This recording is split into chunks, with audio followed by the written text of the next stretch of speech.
I said it a wigwam. What's that? A wigwam? Is that how you say That's not the same as camping. Well, That's what they call glamping. yeah, I was. I done a bit of glamping. You and your turkey teeth. Hey, what are you trying to say? Do you've got teeth for turkey? Does that mean they're fakes? Aye. I worked on Did these. you ain't come in that they had like weeded turkey teeth?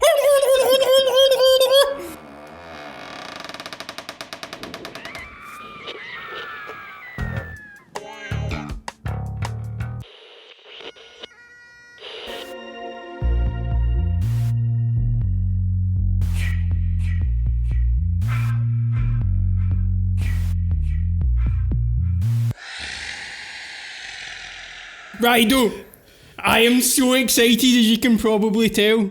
Just calm down a wee bit. Righto. It's your favourite day of the year.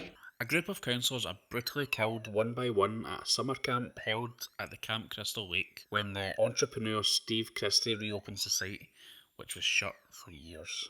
Friday the 13th, 1980, man. This is a huge movie. This is a huge one. The beginning of one of the most iconic horror franchises. 100%. And some would say the best. The best franchise. When I was a kid, it was all about Freddy. I remember being in primary 3, my mum getting me the masks, going to all the Halloween parties in school as Freddy, whilst everybody else was a bat or a ninja. I dressed up as Ali G one year. I went to Tam O'Shanter's in Glasgow, the Halloween shop. Aye. And bought myself one of those like skull caps and some chains and a fake beard. And I went round everybody's house saying Booyakasha and doing that thing you done with your hands. I can't do it. But I'm pretty sure it's going to give me arthritis in a couple of years. And did they say, son, you're too old for this? It was last year. Like, it was LEG. So I was a nightmare kid growing up though, rewatching all of these multiple times. Friday is kinda the most consistent.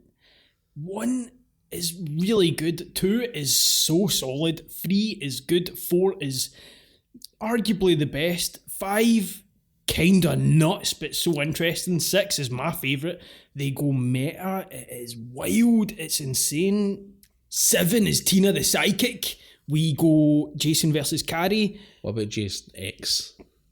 Incredible film. Oh, get fucked. Jason X is so good. It's shite. It's man. amazing. Is that the one where he's in space? I'm thinking the right film, isn't it? Yeah, in space, we get a Cronenberg cameo. We get the fantastic nitroglycerin face kill. Yeah, that film's incredible. Yeah, I love it. Okay. I haven't seen all these movies. I've seen, I think, 1, 2, and 3. What one's Jason in Manhattan? 8. Seen that one, and I've seen Jason X. Seen that in the cinema, I believe. Jason X. Was it 2001 or something that came out? Aye, wow. And I remember even, I was a kid, not a kid, but... Didn't he fly? And I was just, that's just shite. He takes off for space and you're like, no. My voice hadn't even broke yet. Oh, your mates are like, what's wrong with Rido? He doesn't believe this concept. Put him back in the wall. It's where he belongs. Space is the furthest point away from the wall. $500,000 budget. You can tell. 39.7 million. Return the truths in the pudding. Oh, absolutely. Eat it. Eat the pudding, Ryan. I'll eat the blood pudding. Oh. So Sean S. Cunningham is the director. Yep. He did a lot of shorts, commercials, and some softcore porn before this, just like Wes Craven, and Yep. that was also his colleague. He produced Last House on the Left for Wes, and it was a huge success, Last House on the Left. For this movie, he just thought it was a cool title. So he takes out an ad in like the trades with a title and starts advertising it with nothing behind it other than Friday the 13th. like horror movie called Friday the 13th. It was the intrigue behind it. Halloween had already hit. These were starting to take off. So when you say he put an ad out, like, is that for actors? Is that a casting call? Like, It was a poster to attract attention for Right. potential investors. And it worked. I mean, yeah. Big time, yeah. Now, here's a question that I'm assuming you being a big fan, you would know this. Did they know this was going to be a franchise, or was it like the first one made so much money? Boom. Not at all. When they heard that Jason was going to be the killer in the sequels, they thought it was totally absurd. And look at them now. Yeah, exactly. I mean, they are absurd, but that's the charm of it. Director Sean S. Cunningham, writer Victor Miller. Oh, right, there it is. Here, give you binoculars. That mountain is beautiful. Oh man, do you know what else is beautiful? This full moon. This movie looks really good, Yeah, but at the same time looks quite shite. that sort Does of... that make sense? Isn't that the period though? You know that way in the 70s and the 80s, yeah, everybody was skinny, and they looked healthy, but they also looked like shit at the same time. Yeah. Do you know that way? That's It's kind of what weird. this movie is. It's a healthy movie that looks a bit shite. You can smell this movie. Yeah. Yeah. Do you know what I mean, right? You can smell the bodies and you can smell the sex. Okay. This white font is out and I am here for it, man. You seen this white font? It's man. tidy. It's really tidy. This was done in an early word processor and I love it. Camp Crystal Lake, 1958. A group sing about Jesus as someone snoops around. I like this. I like the first person viewpoint here, like the POV camera.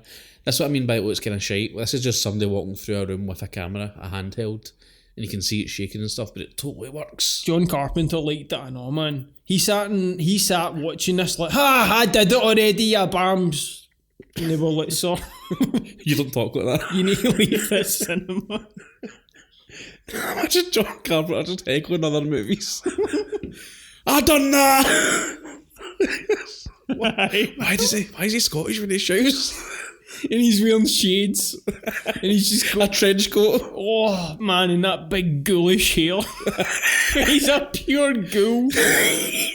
I fucking love John Carpenter, but the man's a ghoul. Oh aye. He'd be on a sticker and it would say "to ghoul for school." Yeah. It's first perspective and eerie and it looks amazing. You're totally right. Back to the song, and this listener and this female singer are giving each other the eyes. Did you notice this? Oh yeah, there were some canoodling's going to come on later. They run off to get some privacy and they kiss pretty hard. They get a blanket and that's to capture the juices. These two counsellors are getting it on. Someone is under them. This is all Halloween 78, but it's great. Yeah, I love this. If you're going to knock it off, this is how to do it. They're raw dogging 1958 style. Man, a fire will start with the friction of their pubes. Man, there is some kindling going on here. They're raw dogging it 1958 style. They get caught. He says, hey, we weren't doing anything. Gets plugged up with this pitchfork. The girl he was mating with gets like slowly motioned to death. She does get. She's sort of like. It's very awkward that she's like up against this wall and she's trying to scream, and then it freeze frames on her as she gets killed. It's quite weird looking, but it does a cool zoom in into her mouth. She gets slow motion to death. She did. A billion? Hate it when that happens. Man, it happens sometimes. We get this crash zoom of this Friday the 13th title, and if that wasn't enough, oh my god, is that coming through the projector? It smashes Ryan. I was checking my eyes for bits of glass. Did you see that smash? You must have been checking your Specky. Yeah, man, you're very excited about this film. I'm so excited, man. I'm slaving a bit. Anyway, we're in the present day, and we have Annie, who is without doubt the worst actress in this franchise. And that's saying something. I mean, She's pretty bad. you did say you've not seen the rest. I promise you she's not the worst. She's the worst thing in this movie. Oh, Robbie Morgan is Annie. She's so cheery. I like this delightful turn here. She meets this lovely wee dog. And Oh man, she claps this dog and I'm jealous. he's so friendly, but I think he's like, get out of here. Hey, Annie, there's a killer, you gotta go. But it just comes out as like, yep, Woof woof. Because there's a duck. and she's like, good boy. He's like, she's gonna fucking kill you. She's got a machete. Woof. Woof. Woof, she's gonna put an axe through your eye. There's rumours there, Wayne. Woof. Woof. He's a water boy. Woof. She goes into the store, diner. It does look like a store, but like they're all eating. I was going to say eating coffee. That's not eating. They're all like sitting at a wee. It looks like a diner, but it also looks like a pharmacy. You went a long way to say nothing. Annie comes in all cheery and talks about Crystal Lake, and Trudy asks the trucker to give Annie a lift. He says, okay. And we get Crazy Ralph. Man, Crazy Ralph. I didn't remember this at all. I've seen this movie before. But who's this guy? Ralph comes back, baby. Yeah, he does come back. Oh, what, in the sequels? Mm-hmm. Oh, man. That's because his phone wasn't ringing for any other parts. So. Crazy Ralph comes out. He's like, you're all gonna die. Ralph takes his wee bike and cycles away.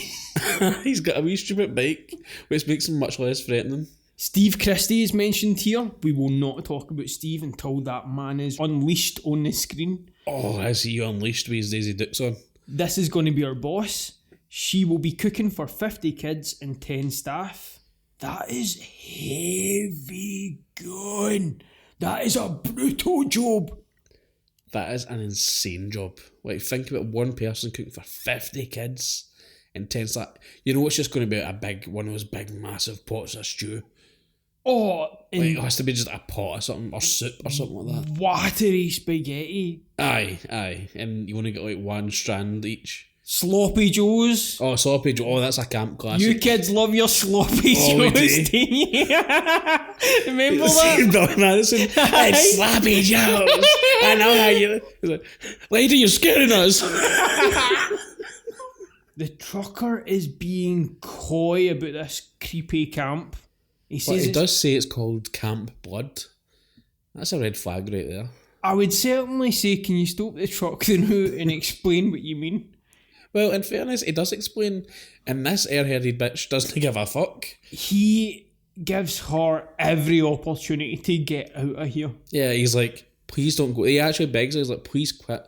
Please just don't go here. You're going to get killed. Like, people get killed up there. It's creepy. 57, kid drowned. Then there was fires. In 1958, 2 kids were murdered. In 1962, the water was bad. Christie will go crazy and broke like his folks. He must have dropped 25k on this. 25k? What? 25k? That's like 255 odd thousand hours. On what? Or it's just a couple of sheds. It's literally rotten sheds.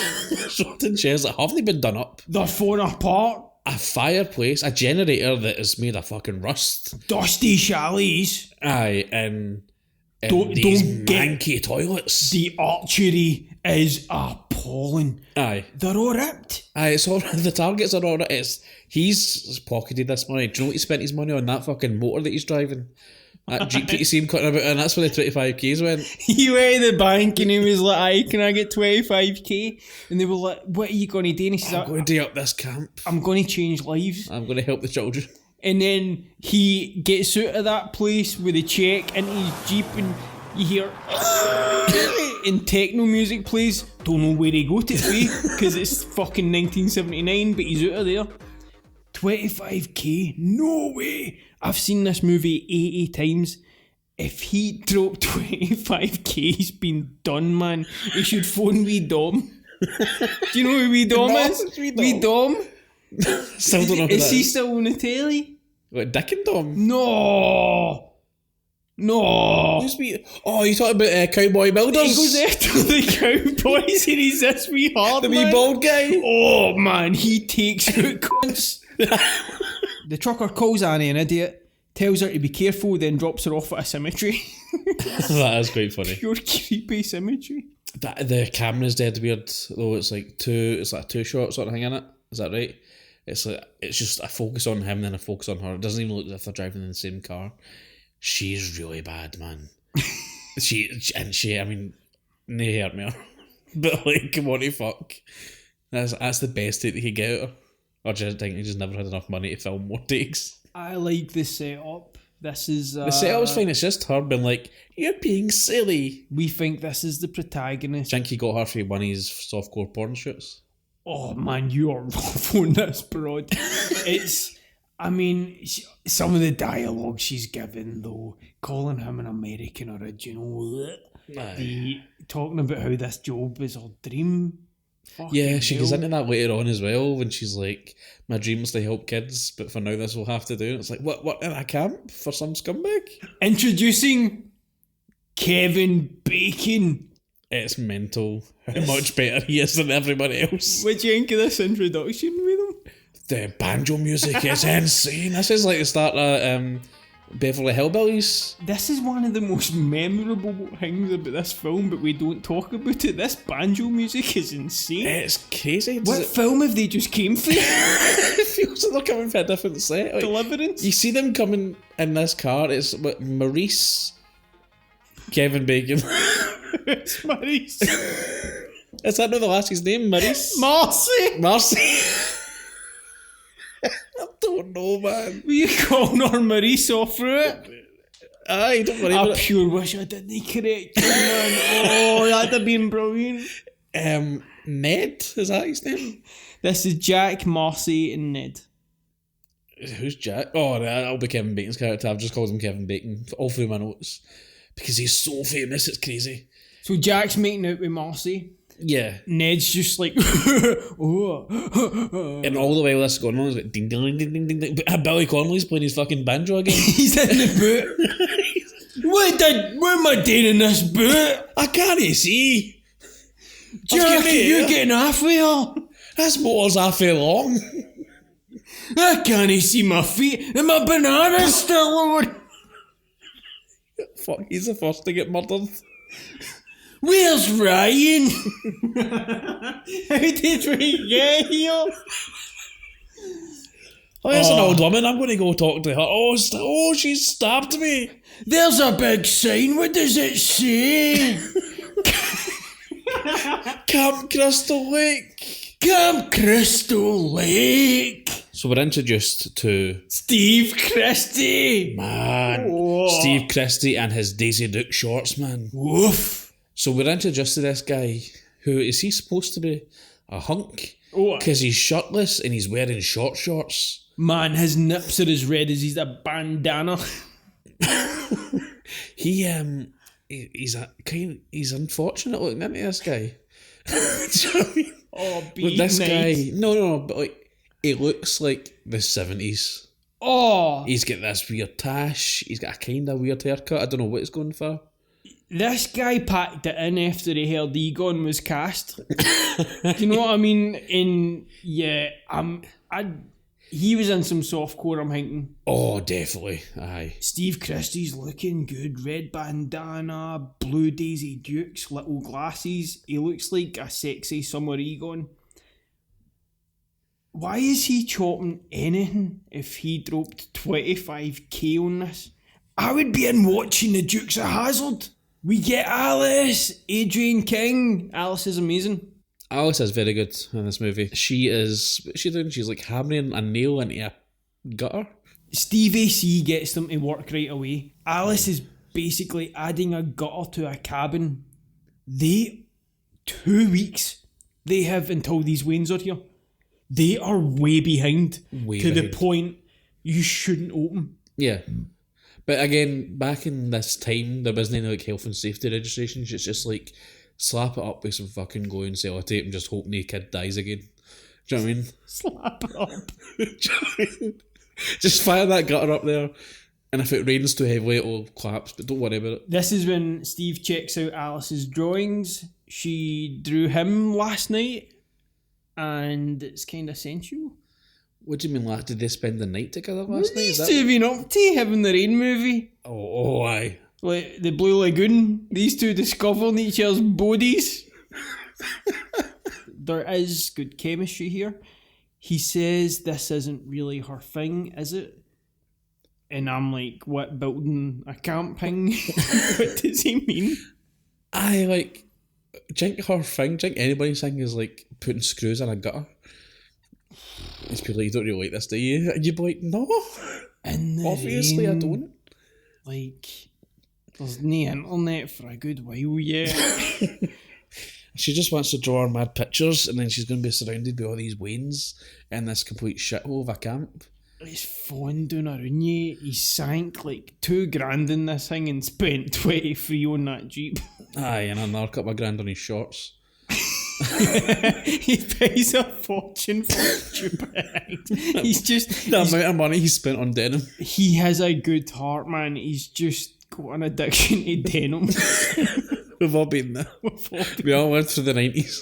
It's hard to get good denim, man. I know you're saying that's a joke, but it really is. So hard. See, to find a pair of jeans that are proper comfy. It's about longevity. It can't just be about style. Alice runs down a hill, talks to Bing Crosby's Wayne, Harry.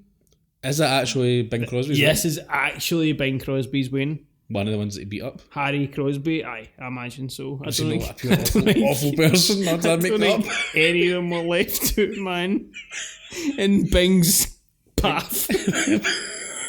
Steve is headed into town and straight out of this movie, man. He has like a couple of more scenes. This is the last you see him with the kids. You'll always forget that. Ned mentions this place is called Camp Blood. And then, did you see this archery set? It is a channel. Oh man, this whole set's a shithole, right? There's one archery board target. I think there's a few, but they're ripped in all. There's one. Aye, they're really shite. He spent 25k. What on? It can't even got like a fake poster Jenky to put over the top of them. Jenky bought Alice a 20 grand necklace, and he's trying to do this whole camping for him. 5k. But this bit in the archery set where this fucking psychopath Ned shoots an arrow right past this lassie's head. Yeah. What the fuck? And she laughs about it, and I'm like, you could have fucking killed me. You see it in the wide shot going in. Yeah. They weren't. They are not adverse to doing that in the Friday the 13th movies. In Part 8, Jason Takes Manhattan. A person definitely just shoots a harpoon right next to a woman's head. There were so many ways to fake that. You could do it in reverse very easily, dead easy. How did they agree to do that? They were told about it? They don't. These things are, especially, I mean... In 1980. The irony is they might have got safer as they went on because of the studios, but the first one... Guerrilla filmmaking in it. There is a version of this where that Dennis the Menace-esque prank gets him a murder charge, and he it's just Ned hightailing it out of there, man. Aye, and all the councillors are chasing him. And Jason's ma's like, oh, that's grisly, I'm staying out of this. She's like, well, that's them away. My work here's done. She just jumps into the water to be our boy. Aye, man. She thinks it's going to be like, you know how when Homer imagines living under the sea? It's like that. But he just drowns her immediately and eats her. Because he's just this pure... He's starving. Oh, he eats her in the water, man. And she's like, blah, blah, blah. And he's like... I think he's away into town to borrow cash, man. You know, whatever the equivalent... Oh, to big Frankie Two Toes in Blair, New Jersey. Right, you, Chrissy. This can't better be a big success. Or I'll break your toes. And he's like, what? Alright, thank you, two toes. Sorry. It's ironic that you break toes, but you've only got two. He's worried because he's like, he must be good at it if he's only got two. Did he break his head toes? Where's Need his to know, you're not going to ask him. Annie gets another ride from a Jeep. We do not see the driver. This is where she talks about how this is her dream or something. The Jeep drives past the Camp Crystal Lake turn, and this gets creepy at this point. Yeah, it's quite cool. She realises that they missed a turn, and she turns to the driver and says, I think you might miss a turn, and the car speeds up. She starts freaking out, rightfully so. She does a born supremacy roll out of this Jeep. She jumps out this fucker and does a front roll. I'd be like, no, my Walkman or whatever the equivalent is in my bag and it's in that Jeep. The thing is, also, she jumps out this car. I would be dead here.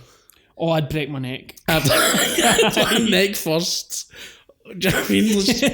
Except you would jump out and you would land on your neck, but in a really embarrassing pose where your legs are in your head.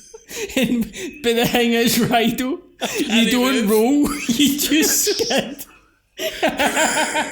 You just skid as if you're getting yourself a beach. I can't even enjoy it.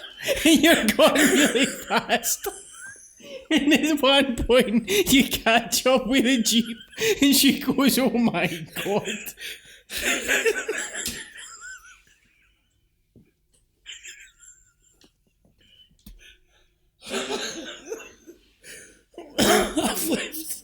I've left like a crater in the road.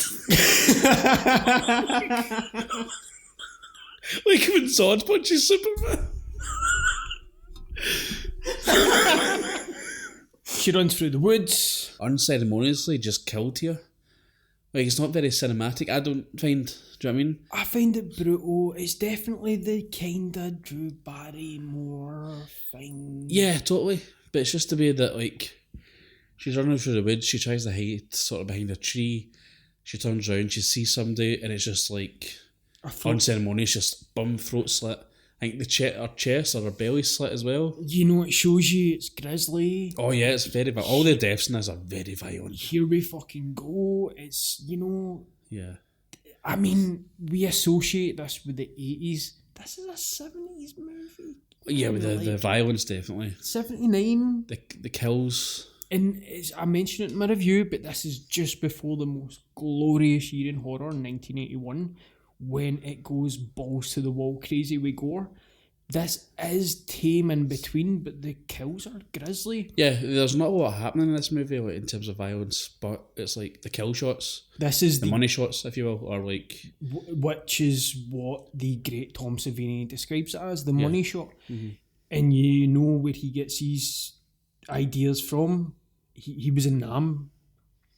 Oh, and shit. He brought back what he experienced there. That's a good way to use your trauma, though.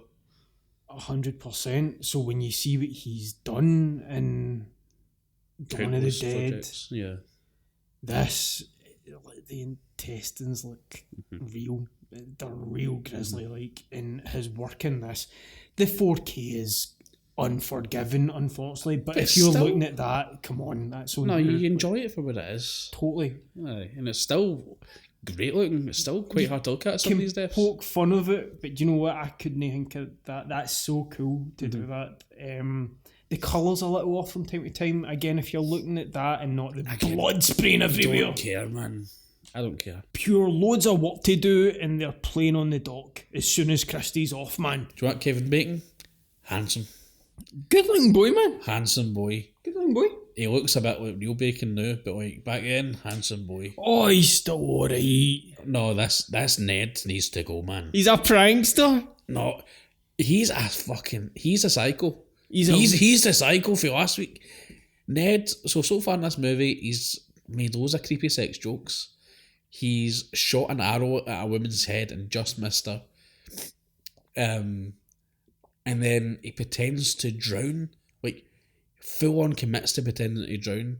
So much so that all the counsellors jump in to save him. They save him for this water, and it's just so that he can get mouth to mouth off the lassie and pull her into a big kiss. And they all go, Ned. Ned, what you like? And I'm like, kill him, throw him back in. Throw me that wee boy at the bottom. I don't think he's a confident boy, Ned. I just think he has to clown around to make pals. I think he cries a lot. He's the guy in school that's like, look at me, I'm going to jump off this thing. You're like, Ned, don't do that. And he'll fall and he'll break his leg and he'll come in next time with a cast on, everybody will sign it. He's just, do you know what I mean? He's always chasing that Stookie high. Oh, totally. Because you were so popular when you had a Stookie. Oh, if they wanted to write on it, they didn't know your name often. Aye, and then you'd get some arsehole draw a Bobby. And you're stuck with that in your Stookie.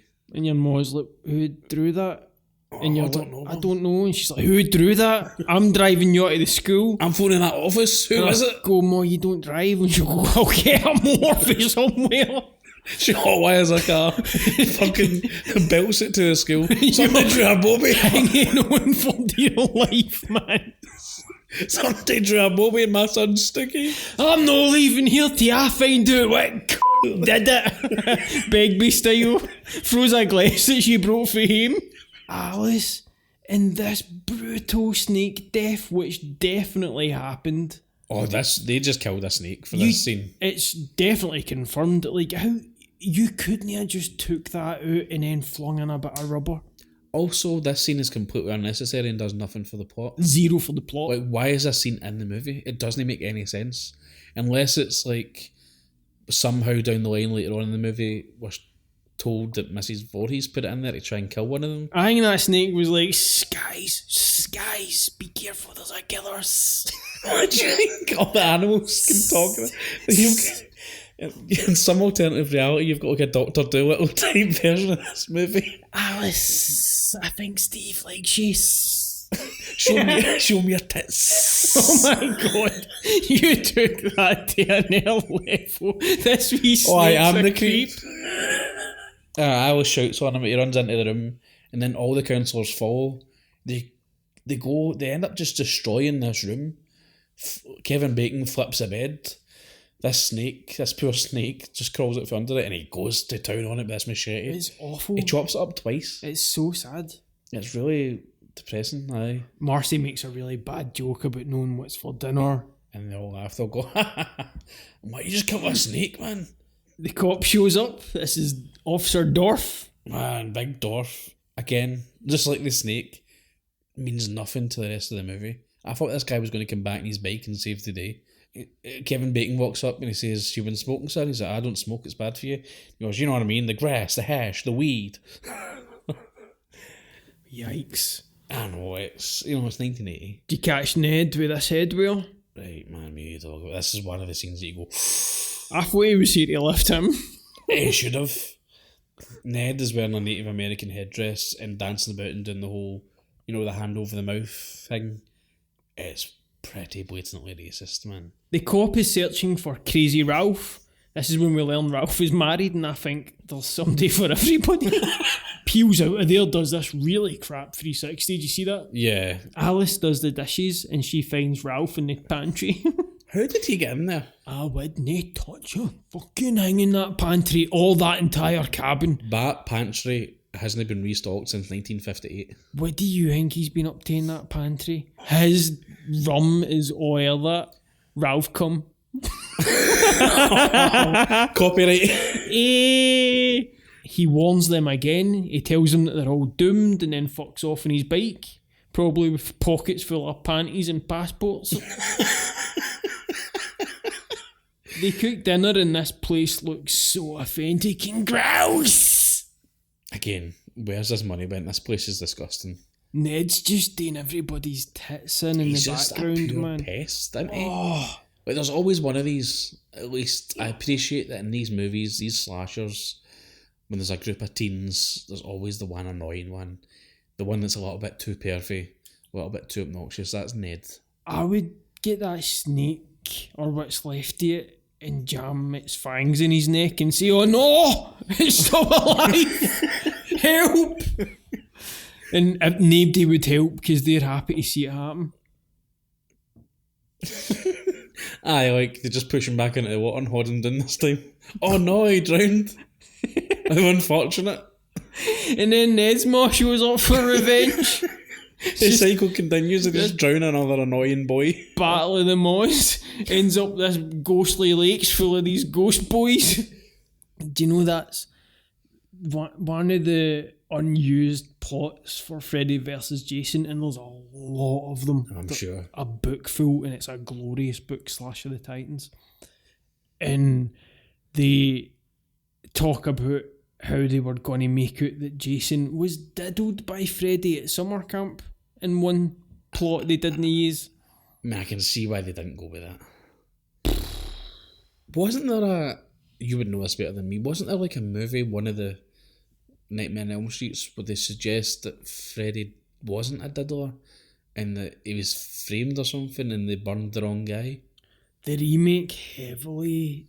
It implied that he was wrongly accused. The remake goes heavier into the diddler stuff, yeah. It's weird, isn't it? The heaviest you ever got with England, and they played real fast and loose with his origins. But the TV show Freddy's Nightmares shows the trial, and it's very good. It's a really good episode of TV. Tobe Hooper directed it. Okay. Ned watches Jack and Marcy play about on the logs, and he gets pretty jealous. And Quite he goes, creepy. Like, they're making out, and he's just sort of standing there behind a bush, sort of watching them. Heavy breathing. He gets pretty jealous and goes a huff walk. It's a huff walk. That's exactly it. He's doing the whole, nobody likes to play with me. I've not got a girlfriend. Life's so hard walk. He's like kicking rocks. He hears this noise in the cabin, goes after it, and then someone goes after him. Ned is gone. Yep, that's Ned out of this movie, thankfully. Marcy tells Kev about this dream where it rains blood and he's just wanting to get it on. She tells him it's actually a really good scene, this, where they're sitting and she's a good actress. Really good actress. And she's telling him about this really horrific dream where it's like a thunderstorm, it starts raining, the rain turns to blood. And I'm like, this sounds cool. Yeah. And Kevin being like, when can I poke you? These were NYC theatre actors. Right, okay. And she delivers it incredibly. Yep. This is really well done. And he's practically taking his jeans off while she's saying it. It starts getting dark and creepy and real atmospheric. Yep. This is incredible. Yeah, from this point onwards, basically, for the rest of the movie, the storm's on, we hear the rain, it gets darker, there's lightning and stuff, it's really cool. Alice, Bill and Brenda play strip Monopoly, and that just sounds annoying. It really does. But obviously they're also smoking a wee J and drinking some beers and stripping, so like, I guess it'd be less annoying if you were seeing naked people. This movie loses a bit of its luster for me because there's no boobies. Lack of boobies and bush is a thumbs down for old Ryan here. Alright, you slavery git. You know that I'm nipple guy, and I thought, oh man, a slasher movie for the 80s, it's going to be nipple central, here we go. Not a nipple to be seen, or at least no a female one. Nipple central, by the way, let's go to nipple central for a minute. What's it like there? Are nipples the currency? Just nipples everywhere, man. On everything. Aye, yeah, it's great, man. Nipple central. Just like a train station. Every destination's Bibville. Oh. Yeah. There's also a place called Beavertown. Sorry, crying. The train's left the station, man, and you're chasing it like Beavertown. We see and specifically hear this couple fucking every whimper. It's kind of long, this scene. It goes on. It's like a proper session. You can tell he came for softcore porn. Oh man, yeah, it's very porny. And she gets a big old handful of Kevin Bacon's arse. Did you see this? He's properly like... Do you think, as you said earlier about the archery scene with the bows and stuff, do you think they just really banged? And like this guy directed porn, he's like, just do it and we'll film it. This didn't look fake to me. All the best though, I don't know. I think Kevin Bacon stuck it in. I don't know why. Burst your bubble, wee man. You wee creep. Just saying, man. Any sex scene in any movie or TV show, you turn to your wife and go, think that's real? do you think they're really doing it? Man, she was upset with us after that during Forrest Gump. Oh, aye, but Jenny and all that.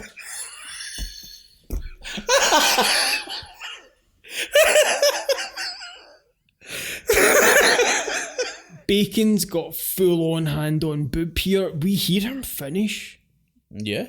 It's a proper like, That's what I'm saying. I thought it was really good acting. Marcy leaves to go pee. The rain is hitting hard. The coziness kicks up a notch. This bathroom she goes into is gross. However, as they're banging, the camera pans up a wee bit and we see Ned in the bunk above with his throat slit. He has spent 25k on fuck all because this place is a dump. Did you notice that, like, on these sinks, there's like a row of sinks that she's at? There is not a bar of soap to be seen between them. There's a dispenser. Oh, I've been lying there. I seen it. That dispenser's been there since the 50s, man. That soap's all hard now. Ralph's filling it. Oh, come on, man.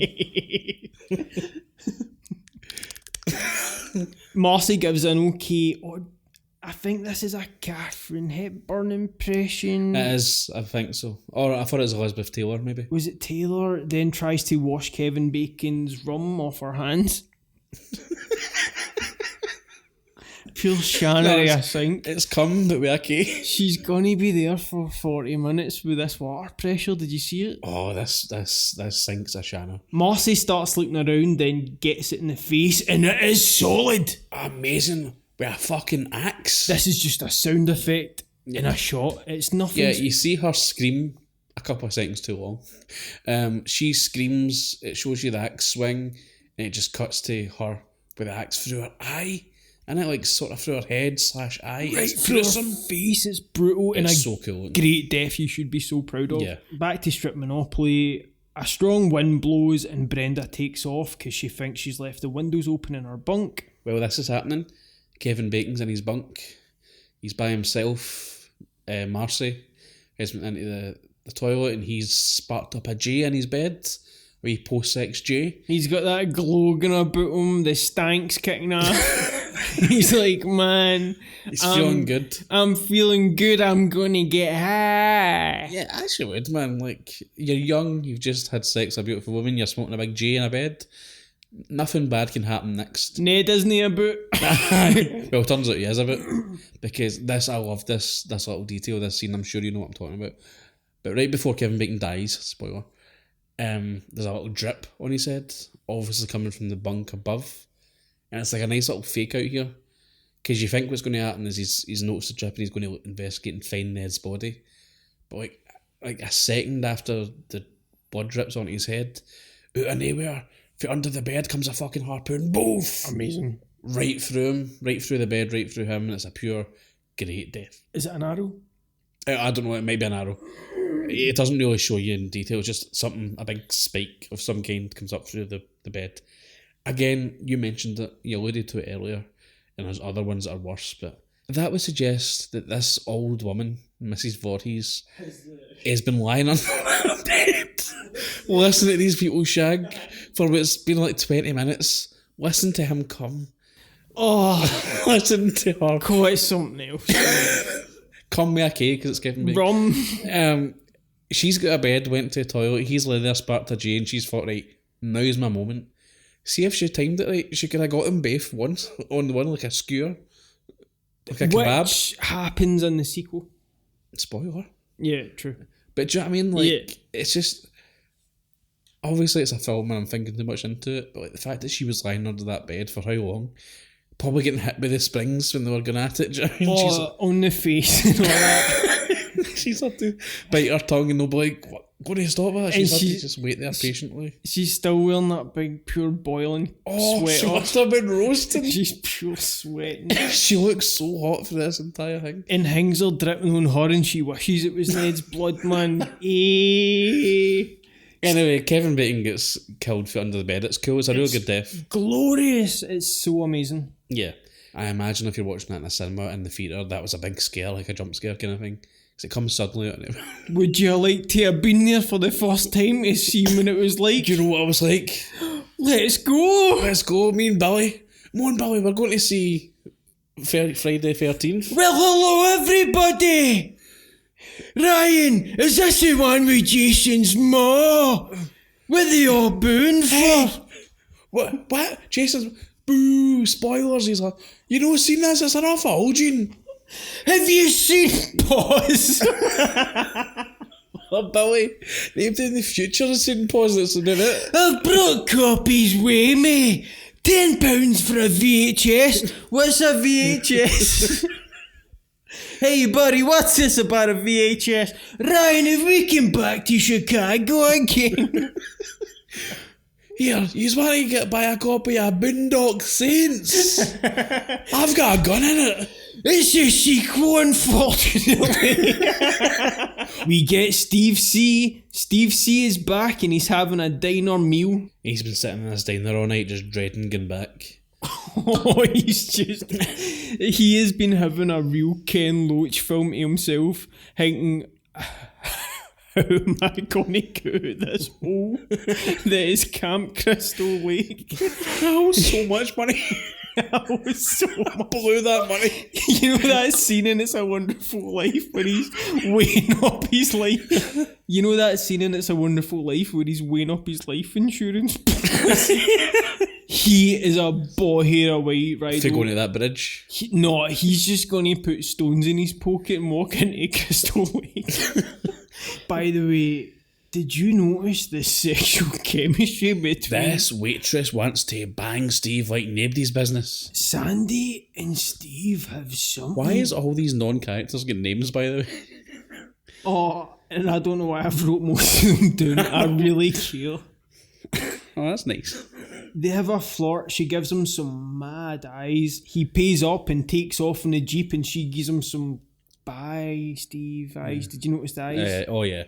Well, she's got the hots for Steve. She likes Steve. She likes what he's about. Yeah. He's away back to the CL. He's wearing this big yellow cuckoo. The jackets in this are pretty nice. That yellow jacket, really nice. Brenda's green jacket, lovely. Yeah, but the yellow jacket now reminds me of Last Action Hero. Brenda brushes her teeth in this wash-up area, gets creeped out by someone playing around in the bathroom stalls. This is all really creepy. Yeah, and she looks, and obviously the body of Marcy has been moved. Is it Marcy? Yeah. That's not... What did I say earlier? Maurice. No, Marcy's body's been moved at this point. Steve C has flooded the Jeep or took a bit of a wrong turn with this hitch that he's got. Unclear, but his car's broken down. He mentions it's the trailer that he's dragging. Yeah. The Popo show up. This is Sergeant Tierney, who is... I've wrote every name. Again, a nothing character. He's alright, man. He's good in this. No, I'm not saying that they're bad, but they got like 30 seconds screen time and they've all got names. He gives Steve a ride back to the camp. We get Brenda writing in her diary by candlelight. Aye, she's wearing a Scrooge nightie. Oh, man. She's done up with Scrooge here. She's even got the wee candle and the wee candle holder. This is a heavy Willy Winky I've wrote. I've wrote here, she's got a Willy Winky nightgown on. At this point, I pause the film and Google Willy Winky to remember what the fuck he was all about. Remember Willy Winky? Was that not a children's story, but it was Willy Winky?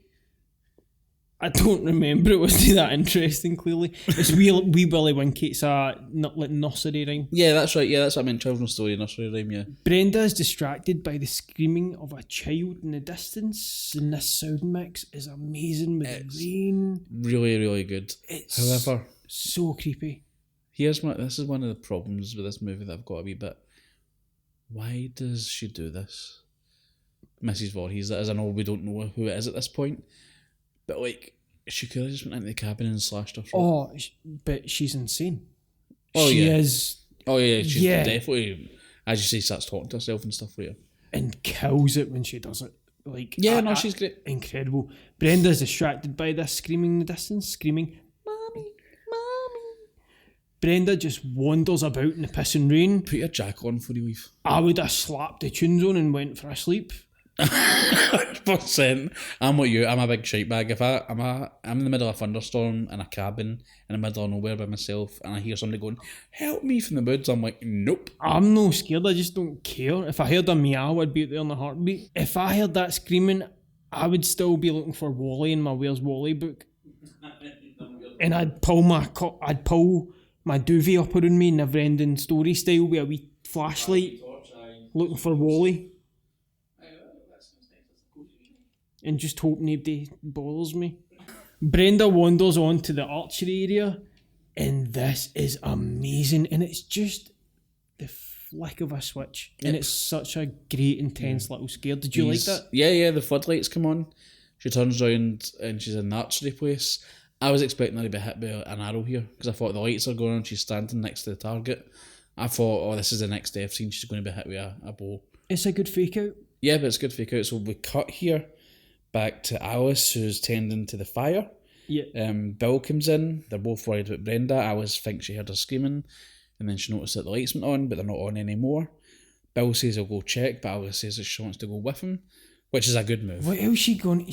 Do you know what he walked in all day? She was strumming a guitar. I can't get away with no having internet or the telly. I would be out in Crystal Lake looking for cocaine and disco. Bill shows up. Alice says she notices the archery lights were on and she heard a scream. I like this, her looking towards that location from their location. Yeah. That's cool. Gives you a bit of geography of where you are. 100%. Mm-hmm. They get into Brenda's bunk and find an axe in her bed. It's got blood on it, and I'm like, oh my god, somebody's killed this axe. The axe is detailed, my axe. Oh, they need to phone the police here and be like, oh, somebody killed my axe. Help me. They smash their way into this office. The phone is dead. This is a cool shot here. It's a shot of them in the office, and we sort of pan back, then up, and it shows you the phone line being cut above them. It's a bit of good filmmaking, man. Not a lot of this in this movie. Like, it's all done on the cheap, but this is like a really nice looking shot. They try and get a car going, but it's flooded. Bill talks her into waiting on Steve. Back to the cop and Steve. Tierney tells us that not only is it Friday the 13th, but it's a full moon too, and full moon tends to make people crazy. He mentions Crazy Ralph, and that he's got home safe to his wife. Yeah. Sergeant Tierney gets a call. He needs to get to a road accident that sounds pretty gnarly. He drops Steve off at the dodgiest looking void of nothing just to walk home. Steve gets to the camp and is killed immediately. He sees the Crystal Lake sign, big, beautiful yellow sign. Big yellow sign, very big vibrant. Red letters with this little image on it and this flashlight behind it. He gives a casual, "Oh, hi, what you doing out in this mess?" And then boom, chipped.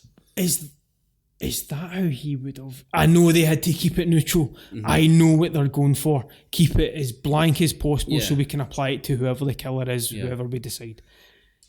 "Oh, hi. What you doing out in this mess?" Bit casual.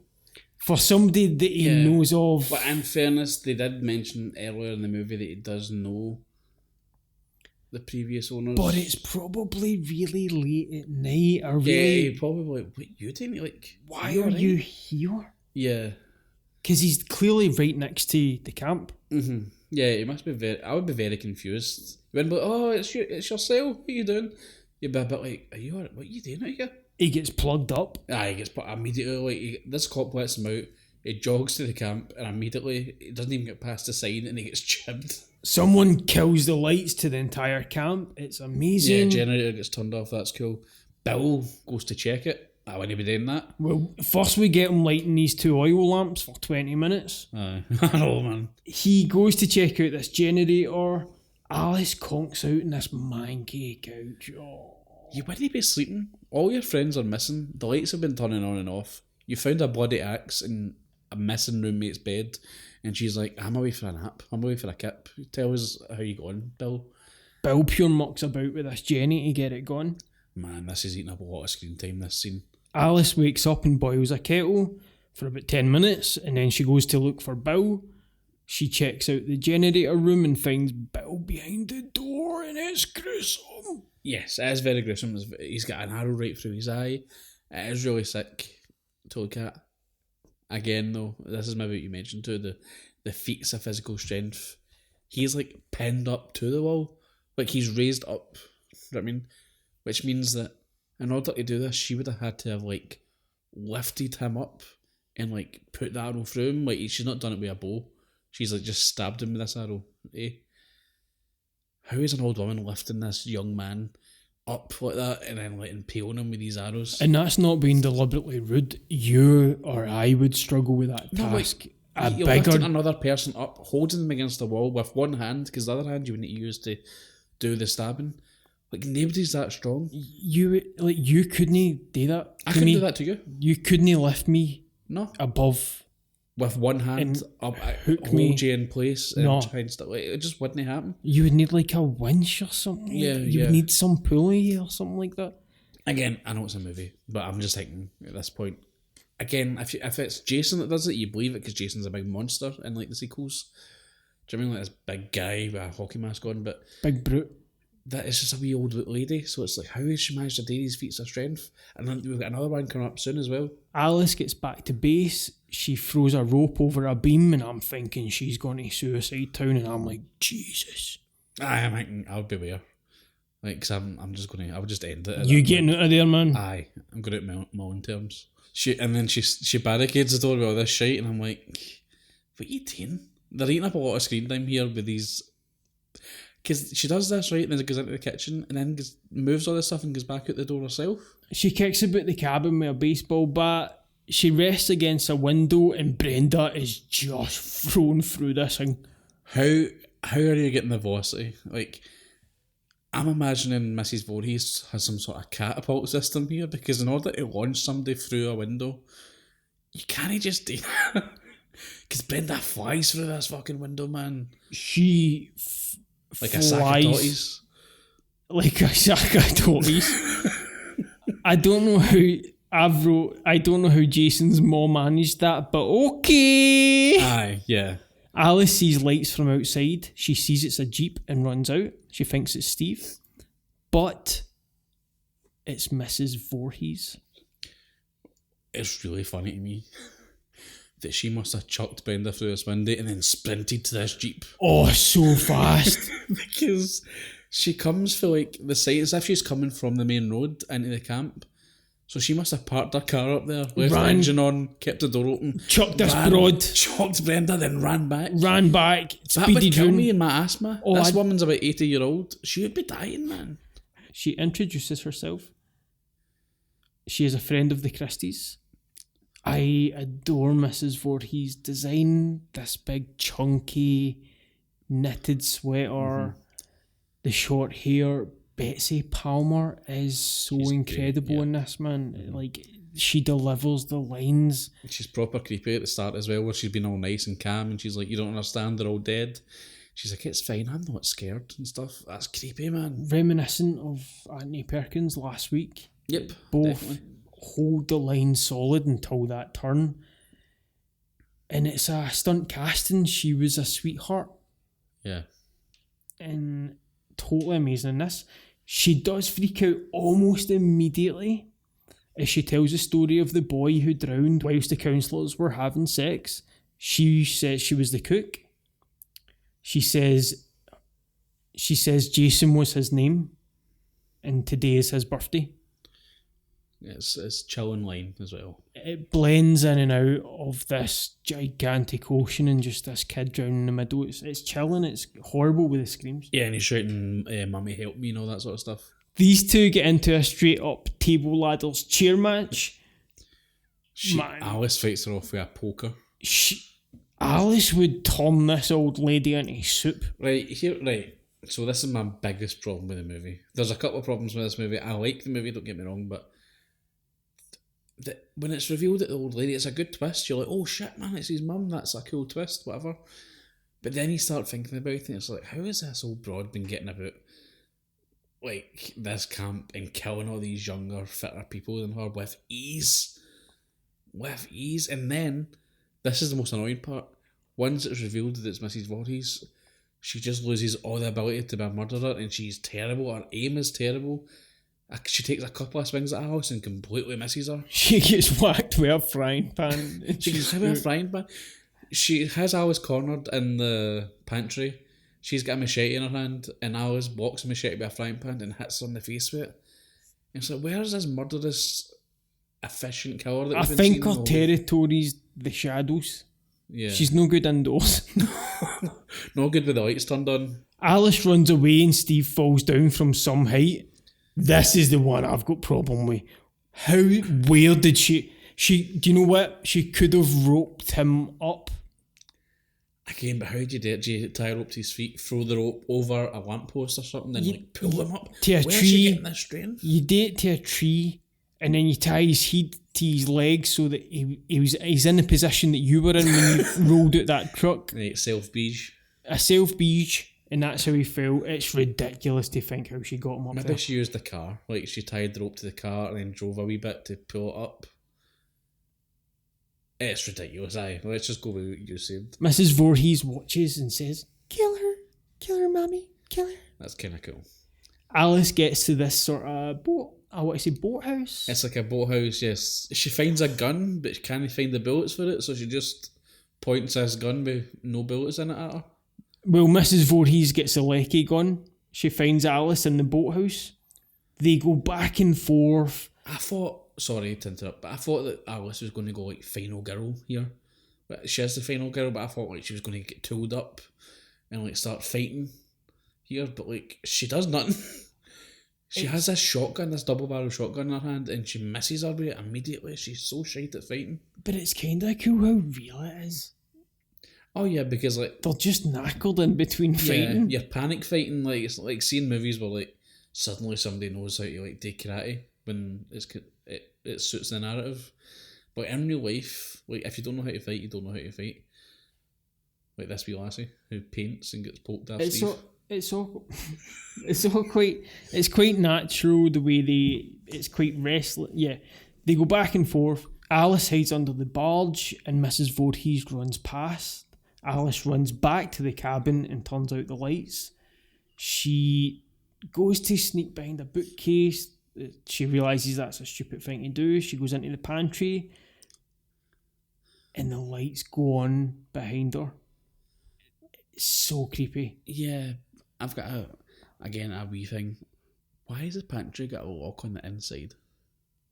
In case you need to hide from Mrs. Voorhees. Do you know what I mean though? It's got a snib. Mrs. Voorhees smashes in with a machete as Alice gets a frying pan and batters this raging pensioner. Aye, it is quite funny. She smacks her right in the face with a frying pan, she goes down, hits the back of her head off the concrete and she's bleeding. And Crash Holly runs in and does the 3-pin count. And gets his hardcore title back. Hardcore title.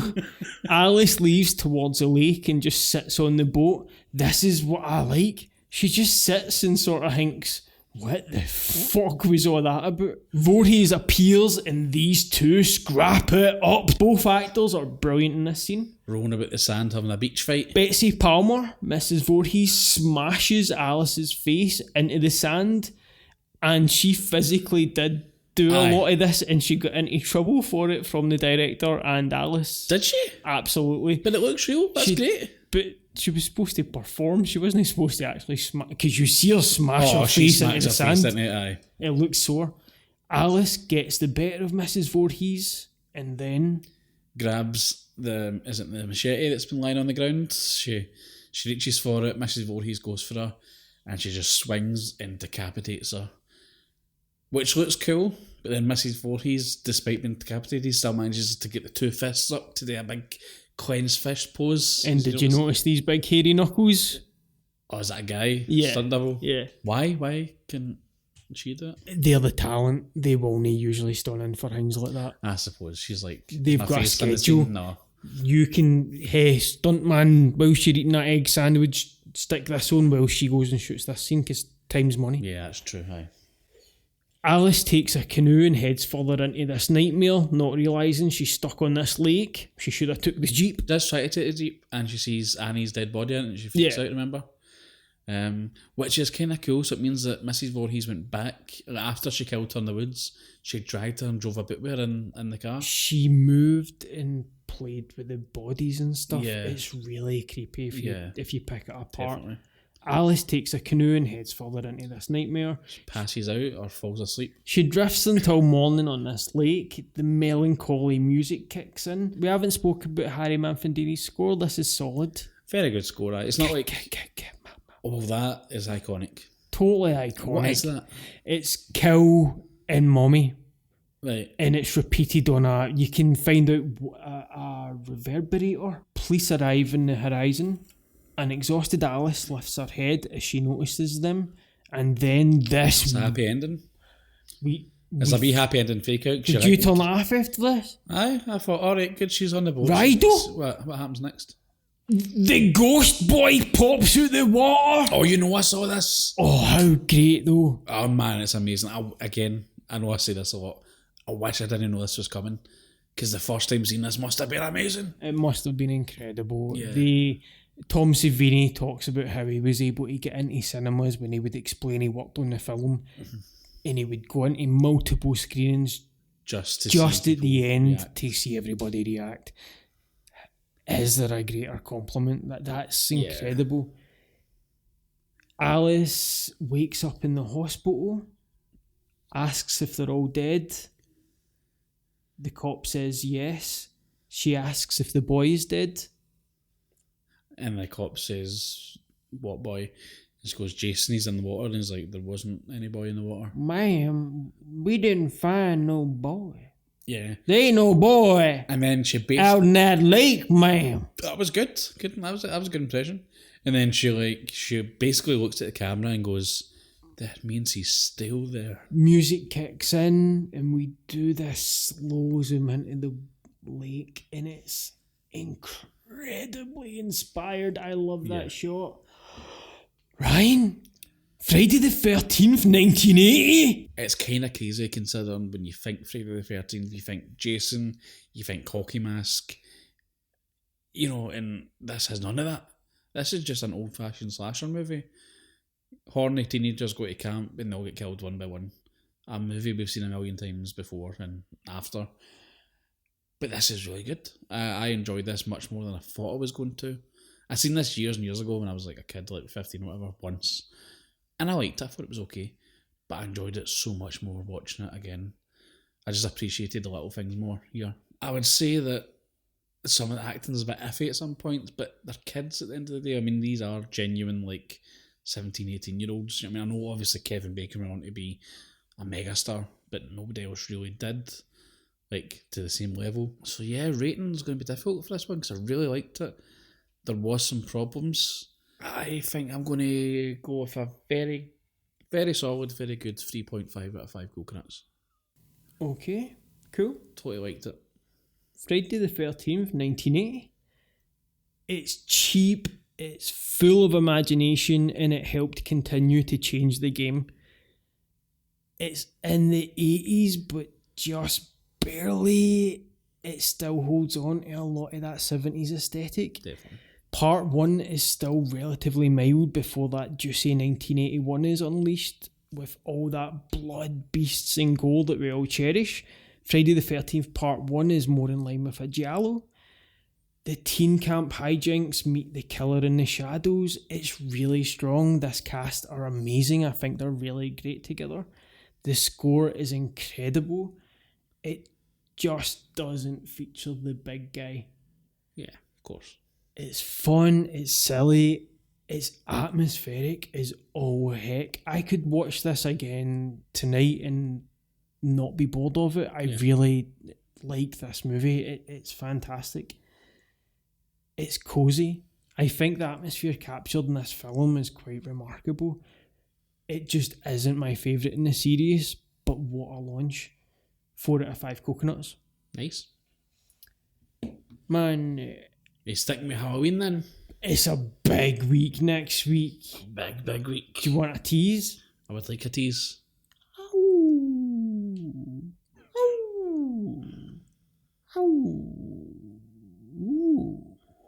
Okay, 1. Never make that sound again. 2, roll the trailer.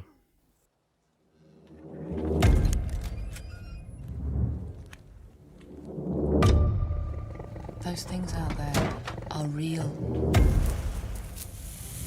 If they're real, what else is real?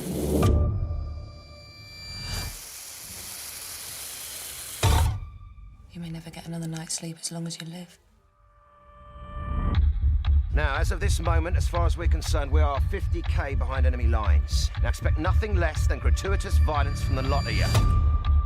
Every year, more and more people come through here.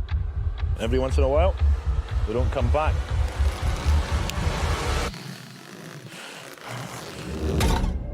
Captain? You've got to get me out of here. Looks like they got hit hard and fast. Every magazine is full.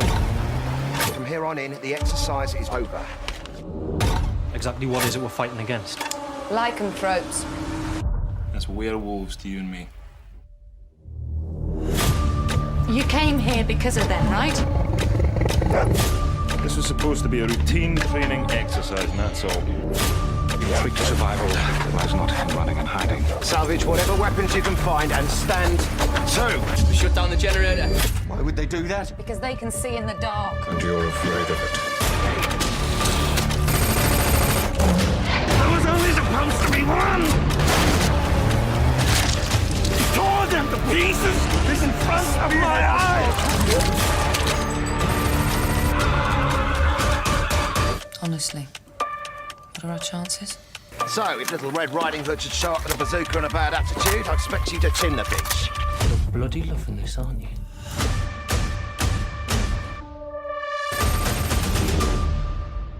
Terry, while you're at it, stick the kettle on. Could all do with a brew.